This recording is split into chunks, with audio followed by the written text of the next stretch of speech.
Este programa tem classificação indicativa livre.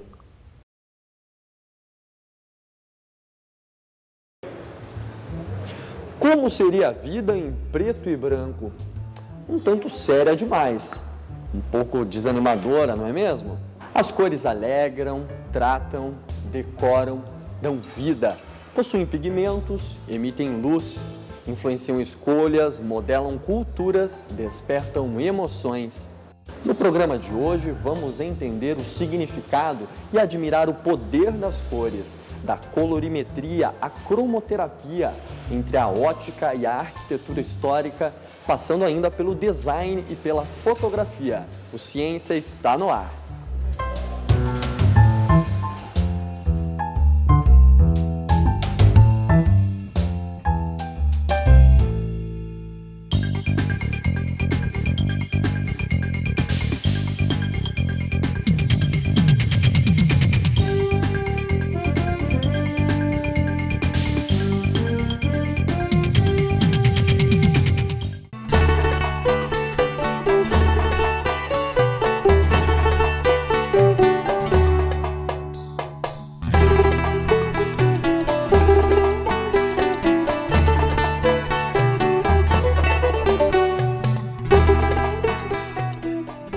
Trafegar pela cidade é misto de luz e sombra, um passeio pelo claro e por faixas de escuro.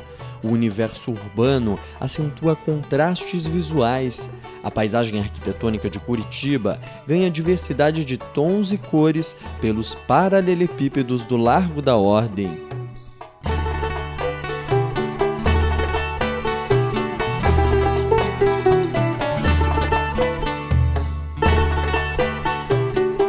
Nós estamos na Casa Romário Martins. Este lugar é um dos últimos remanescentes da arquitetura colonial portuguesa aqui no Largo da Ordem, centro de Curitiba.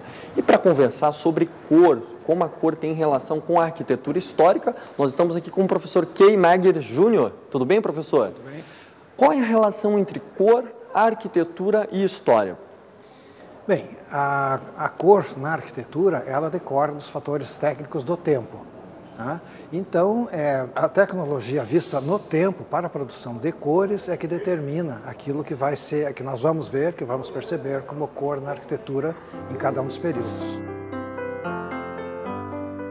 As paredes da Casa Romário Martins são brancas não por acaso. O cal era o minério predominante durante o período de colonização portuguesa em que ela foi construída. Se dizia, inclusive, que se ia caiar a casa, né? Quer dizer, pintar com tinta de cal. O verde colonial das portas e janelas é outro resultado técnico da época. Era obtido da mistura de óxido de zinco, óleo de linhaça e alvaiade. E o verde é decorrência também da tinta que se podia obter para a preservação da madeira. A tinta cal na madeira é escassamente preservadora, então procurava-se uma tinta a óleo. E essa tinta produzida então com óxido de zinco, alvaiade e óleo de linhaça produzia essa cor verde que é a mais característica da arquitetura colonial brasileira. Já no final do Brasil Colônia, começou a ser importado da Alemanha um pigmento azul escuro. Na verdade, os 300 anos em que o Brasil foi colônia de Portugal, produziu-se basicamente só esse tipo de arquitetura. Tá? Só durante 300 anos se fez essa arquitetura com essas cores.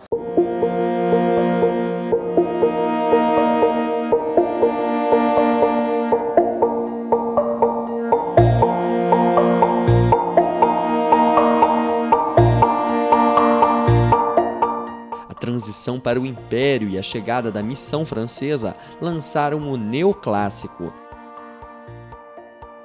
E não é que essa moda pegou? Vieram as cores pastel, né?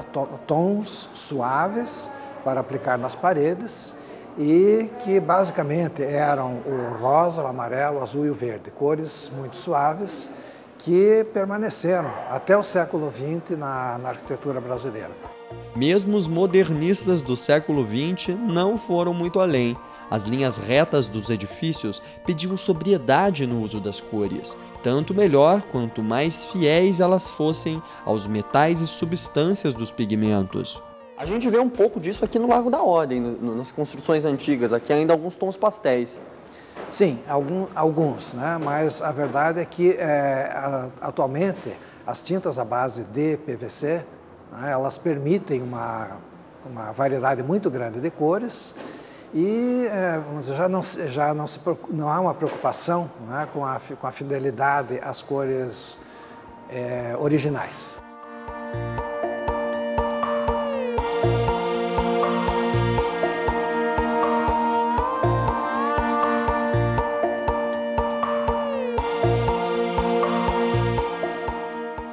Os traços no estilo gótico da Catedral de Curitiba combinam com a tonalidade pastel. É um pouco do legado da Idade Média. Os vitrais expressam não só um projeto estético, materializam também a tecnologia do passado, sintetizam um espírito de época que resistiu ao tempo.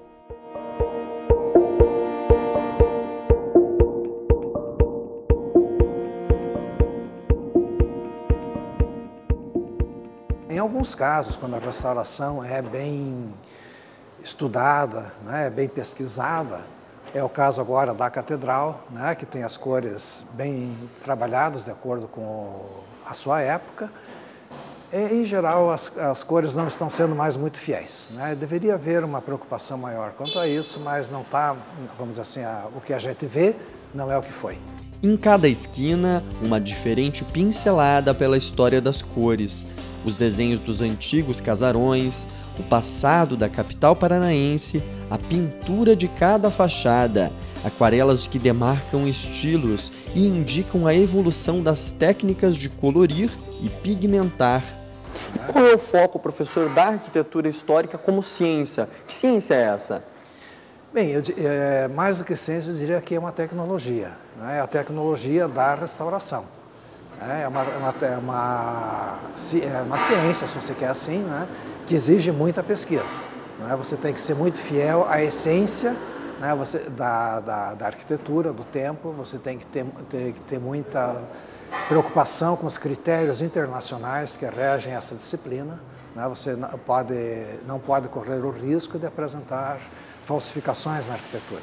Então, quer dizer, além desse lado estético, a cor ela é o resultado de uma tecnologia do tempo, ela tem esse perfil técnico também. Com toda certeza, né? Você tem as cores que a indústria pode produzir, né? Aquilo que, vamos dizer, é viável de ser produzido industrialmente. A arquitetura e o desenho urbano dos edifícios e casarios do Largo da Ordem guardam uma relação íntima com o progresso tecnológico na fabricação de tintas. Professor, hoje a gente tem uma infinidade de cores. Uma delas é a tinta do nanquim. Como é que é o surgimento? Tem tintas com nomes específicos de regiões, de localidades? Veja, isso começa, na verdade, com o nome do país, né? O Brasil significa cor de brasa.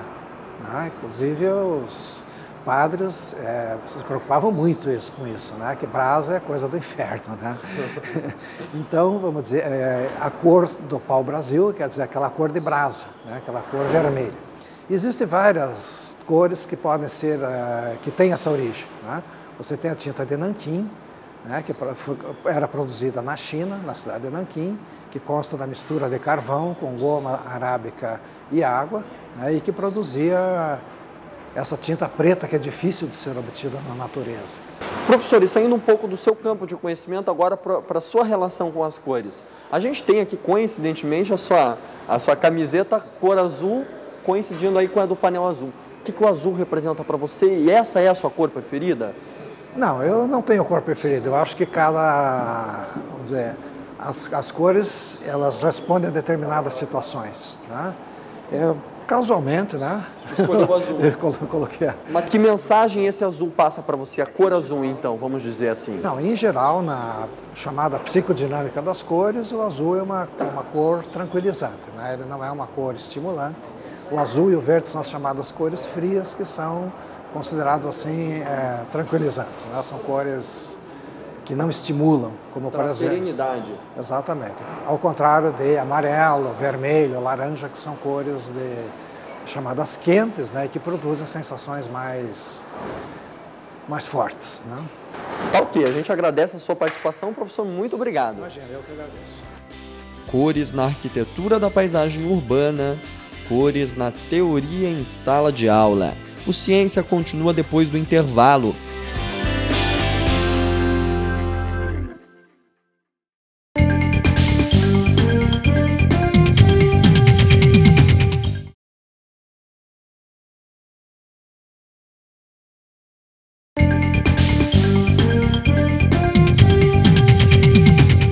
Deixamos o colorido das obras e avenidas urbanas e seguimos para o estudo da cor em sala de aula.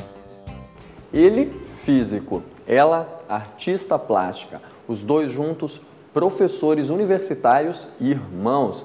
Uma rara combinação que o Ciência encontrou para explicar duas versões de um mesmo fenômeno, a coloração. O uso da cor não se restringe ao pigmento e às tintas. A teoria das cores ensina que o mesmo verde que eu enxergo pode sim ser diferente do seu. O que é esse sistema cor-pigmento, Luciana? Você quer saber sobre cor-pigmento? É assim, ó. A cor, na verdade, é uma coisa bastante complexa, né? A percepção da cor é uma coisa complexa, né? Então, o primeiro passo é quando ela acontece fora da gente, né? Que é a luz batendo no objeto e vindo para mim uma informação e negando outra informação. A partir disso, quer dizer, quem seleciona essa luz que vem para mim é o pigmento. E esse pigmento, a gente percebe milhões de cores diferentes. Mas, para a gente não ter essas milhões de cores na paleta da gente, a gente vai dividindo nas cores primárias, porque daí é só ter as 3 primárias, né? Mas eu tenho 2 tipos de primárias. As primárias que são pigmento opacas, que é simbólico, é o que é muito forte para a gente. Então, o vermelho, o amarelo e o azul, que todo mundo aprende na escola e que é para chamar atenção, então tarja de remédio, né, vermelho e tal. Agora, para a indústria gráfica, quando eu mando para algum lugar para reproduzir a cor, o vermelho não é primária. Ele é a mistura de magenta e amarelo. Então, as primárias que vão para lá são outro conjunto de estímulo, que são as cores pigmentos transparentes. Aí as primárias de lá são magenta, amarelo e ciano. E ao longo da história, professora, a teoria da cor recebeu várias contribuições de diferentes artistas, cientistas. Quem você destacaria aí que contribuiu, que trouxe um grande legado para esse estudo? A gente costuma destacar, dentre muitos, você tem toda a razão, a história da teoria da cor é bastante ampla, vasta e tem muita gente importante, mas nem todo mundo estudou a cor propriamente dita. Estavam estudando outra coisa e, ops, descobriram alguma coisa que contribui para a gente. É o caso do Leonardo da Vinci, por exemplo. Até hoje, a gente tem os notebooks dele que viajavam os ateliês, né, com essa informação sobre cor, né? Então, eu destacaria assim, um pesquisador que era cabeceira do Leonardo da Vinci, que é o Alberti, né? O Leonardo da Vinci também. Depois eu destacaria 2 que contribuíram para essa divisão cor-luz e cor-pigmento, que foi o Goethe e o Newton, né? E por fim o Chevreul, que tinha uma tinturaria e aí descobriu que as pessoas chegam com um anseio por um vermelho e a gente só pode devolver outro vermelho. E aí existe essa negociação. Então são pessoas que vêm deixando esse legado para a gente, né? E a gente tem que estudar para saber o que fazer daqui para frente. Professora, existe uma espécie de angústia ou tensão nesse processo de achar aquela cor específica, aquele vermelho, aquele azul? Você, como artista plástica, sente um pouco isso? Não. Como artista plástica, não. A obrigação de reproduzir exatamente aquela cor está ligada à indústria. Eu não posso, por exemplo, dispor de 200 fuscas vermelhos sem saber qual é o vermelho, né? Então, se eu estou lá na Alemanha e telefono para a indústria daqui e falo, olha, 200 fuscas vermelhos, a pergunta seguinte é qual vermelho, né? Porque a gente tem capacidade de nomear um só, vermelho, mas tem o vermelho ardido, tem o vermelho picante, tem o vermelho sereno, tem o vermelho carmim, o vermelho alizarim, tem o vermelho vários, né? Então, a reprodução é uma outra sensibilidade.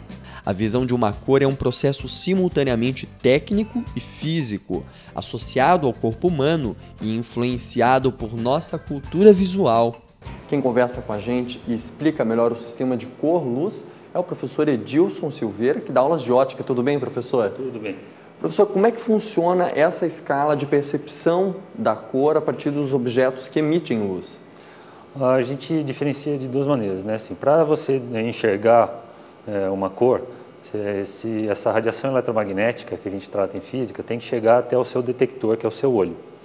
Então, a gente tem que estudar justamente a interação da radiação eletromagnética com a matéria, ou seja, com os objetos que compõem lá o ambiente que você está lidando.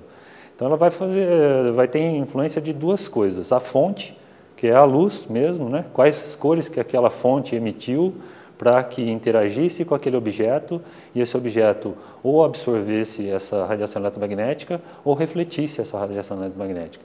Ele também pode absorver num certo comprimento de onda e emitir num outro comprimento de onda, que tudo devido a essa interação da radiação eletromagnética com a matéria. Então é um processo tanto de reflexão como de refração da luz. Isso, de própria emissão, né? Isso veio do fato de a gente conseguir desenvolver uma lampadinha, né, um LED, que tivesse também a cor azul, para poder compor justamente o verde, o azul e o vermelho, para a gente conseguir reproduzir qualquer tipo de cor-luz daí, né? E isso veio do desenvolvimento do material que emitia justamente a luz azul, né? Que é o nitreto de galho e os seus outros componentes misturados lá. Então, quer dizer, no sistema cor-luz, as cores fundamentais são o verde, o azul e o vermelho? Isso. Por quê? Porque o nosso olho enxerga dessa maneira. Então, a quantidade desses comprimentos de onda que são absorvidos nos diferentes células do nosso detector lá atrás, na nossa retina, é que vai dar essa impressão, através dos seus impulsos elétricos chegando no cérebro, sobre a cor que a gente está percebendo. Por isso que uma pessoa não necessariamente enxerga exatamente a mesma cor que outra, né? Porque vai depender justamente dessa quantidade das células que absorvem esse comprimento de onda dentro do olho. Era isso que eu ia te perguntar, professor. Então, o verde que eu enxergo pode ser diferente do seu justamente por um processo fisiológico. Exato. A gente faz uma correlação disso e consegue estabelecer uma coordenada, já que é uma ciência exata, né? Através de médias de padrões da humanidade. Então, mesmo numa curva que a gente chama de eficiência do nosso olho humano, né? E a gente estabelece os limites da região do visível da radiação eletromagnética, justamente por essa média. Então, a gente diz, por exemplo, na aula, assim, olha, a região do visível está entre 400 nanômetros e 700 nanômetros. Mas, obviamente, que tem pessoas que enxergam um pouco abaixo do 400 nanômetros, um pouco acima dos 700 nanômetros. Né? A gente só diz isso porque, além disso daí, na média da população, a eficiência já fica abaixo de 1%. Né? Então, dessa maneira que a gente define. E o que nós enxergamos também depende da quantidade de luz ambiente, professor. Se você vê isso numa cor num ambiente muito iluminado ou num muito escuro, a percepção muda também. Isso, essa curva de eficiência do olho, ela tem desvios para comprimentos de ondas menores, conforme eu vou diminuindo a iluminação do ambiente. Então, basicamente, as células que detectam o azul e o verde acabam sendo mais eficientes, porque elas detectam menores quantidades de luz do que as que detectam amarelo, vermelho, assim por diante, né? E qual o grande nome da ciência que contribuiu aí para a explicação física da cor, na sua opinião? Vem desde o Newton até quem contribuiu bastante, principalmente na segunda fase, que é a fase de você entender a radiação eletromagnética também como uma partícula de luz, né? Que é a parte quântica da coisa, foi o próprio Einstein, né? Que lidou com isso no início do século passado. Então, Newton e Einstein são fundamentais para quem quiser mergulhar nesse estudo. Sem dúvida. No próximo bloco, veja como as cores podem ser amigas da saúde e por que elas são fundamentais na indústria de consumo e na fotografia. Não passe em branco, fique ligado!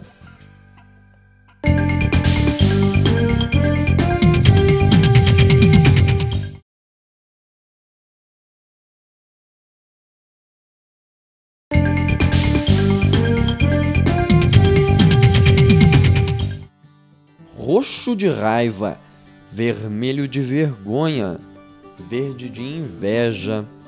Ou sua vida está tudo no azul? Até na linguagem popular as cores expressam estados de espírito. Teriam elas um poder especial além do significado estético? Além de emitir luz e formar pigmento, seria a cor capaz de curar a saúde? Para fazer essa reportagem, eu escolhi vestir uma camisa amarela, porque para mim o amarelo simboliza proteção espiritual, representa sabedoria na vida e traz prosperidade para os negócios. Assim como eu, muita gente por aí associa qualidades e significados às cores. Por isso nós viemos até o Instituto Brasileiro de Terapias e Ensino. Aqui no IBRAT, um dos campos do conhecimento é a cromoterapia. E quem explica para a gente um pouco melhor o potencial curativo e a psicodinâmica das cores é a fisioterapeuta e cromoterapeuta Camila Panizzi. Tudo bem, Camila? Tudo bem. Você vai mostrar para a gente, então, agora como é que funciona essa técnica. Uma aplicação. Vamos lá. É importante que o paciente esteja deitado? Pode ser feito tanto em pé, quanto sentado, quanto deitado. O ideal seria o deitado, porque ele vai ter um relaxamento maior sobre a aplicação da cromoterapia. Então, no caso dela, ela está com dor no ombro e a cor mais adequada para dor de articulação é o índico, que seria o azul escuro. A gente faz a aplicação no local da dor, ele tem efeito analgésico. Camila, qual o potencial curativo das cores no tratamento da saúde humana? Ele atua tanto no emocional quanto no químico e estrutural.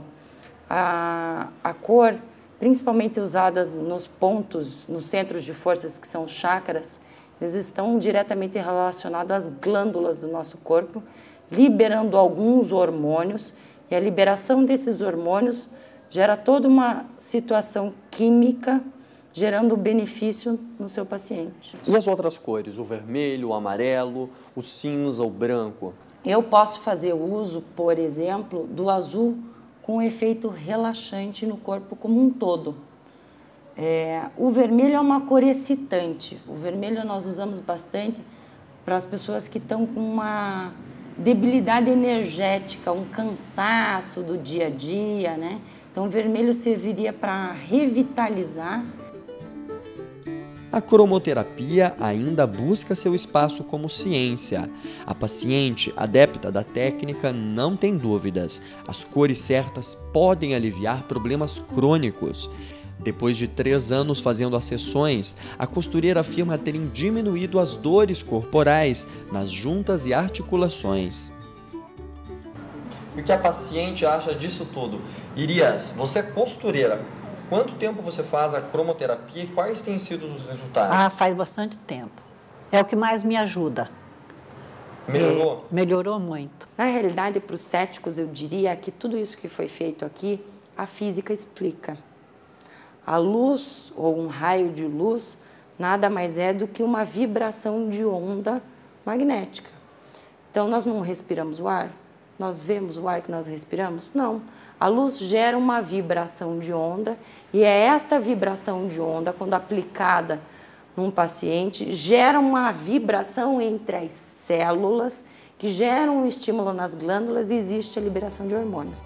A mesma cor que segue em feixes de cura alimenta perspectivas de consumo, estampa produtos, orienta decisões econômicas, movimenta todo um universo profissional atento aos mínimos detalhes. No mercado da fotografia e do design, uma cor fora do tom pode ser fatal.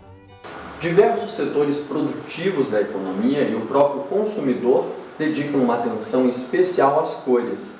Qual motorista não pensou na cor do carro antes de comprar o seu?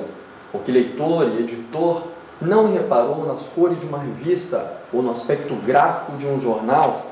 A escolha de um produto tem tudo a ver com cores, e quem explica por que é um especialista em colorimetria, a ciência de medição das cores. Marcelo Coppetti, tudo bem? Tudo bom, e você? Marcelo, por que e quando você começou a ministrar cursos sobre as cores? Eu comecei, na verdade, dentro da área gráfica, quando eu trabalhava em uma empresa em que nós fazíamos a implantação dentro de gráficas de todo um sistema para controlar a cor. Então, todo o processo gráfico era trabalhado e eu era responsável pelos treinamentos. Na verdade, o controle da cor ele não é específico da área gráfica. Se eu sou um consumidor e vou comprar o meu carro, eu não quero o meu carro com o para-choque diferente da lataria. Por quê? Porque normalmente no mercado automobilístico, quem fabrica e quem pinta a lataria é a montadora. O para-choque, o retrovisor, até mesmo a tampa do combustível vem de terceiros. Então, a tinta tem que ser controlada para que chegue lá e seja igual. Então, não adianta eu fazer um carro muito bonito, só que no dia seguinte de produção, eu começo a pintar o carro de uma cor diferente. Eu não posso pegar uma embalagem de um produto que é exposto ao público e na hora de repor o estoque e misturar as embalagens, eu ter uma embalagem um pouco mais azulada, outra um pouco mais esverdeada. O cliente, como você disse, vai olhar para aquele produto e vai dizer assim, eles não sabem nem fazer a caixa, imagine o que está dentro.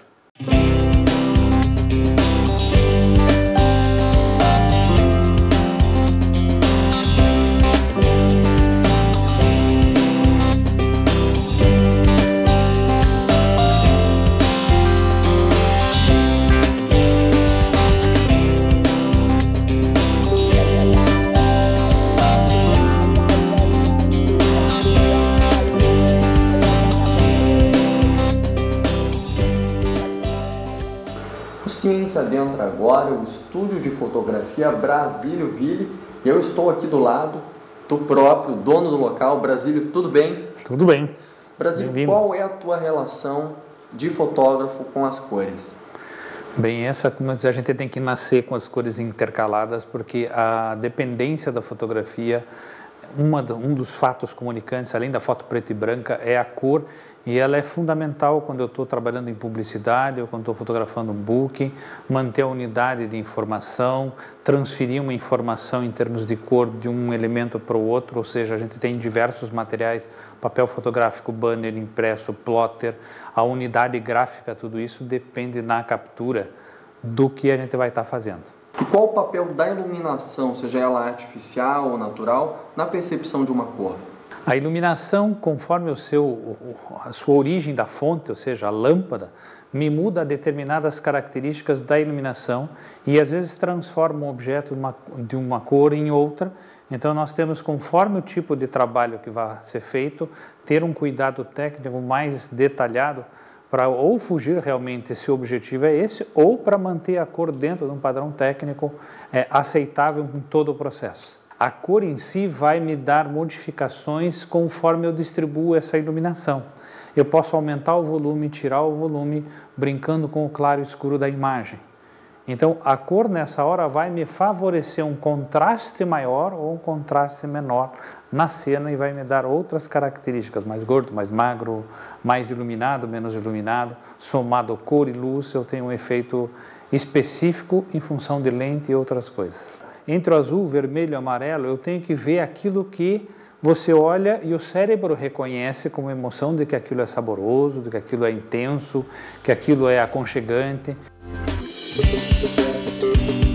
O olhar da máquina fotográfica, o pincel do artista, o flash da moda, o prisma científico, a moldura urbana. Estar consciente das cores é viver o colorido da vida. Não à toa, a lenda popular conta de um pote de ouro no final de um arco-íris, um fenômeno que ainda encanta pela naturalidade com que reúne todo o espectro de luz visível ao olho humano. Diante da infinitude de tons e matizes, difícil é explicar por que gostamos de uma cor em especial.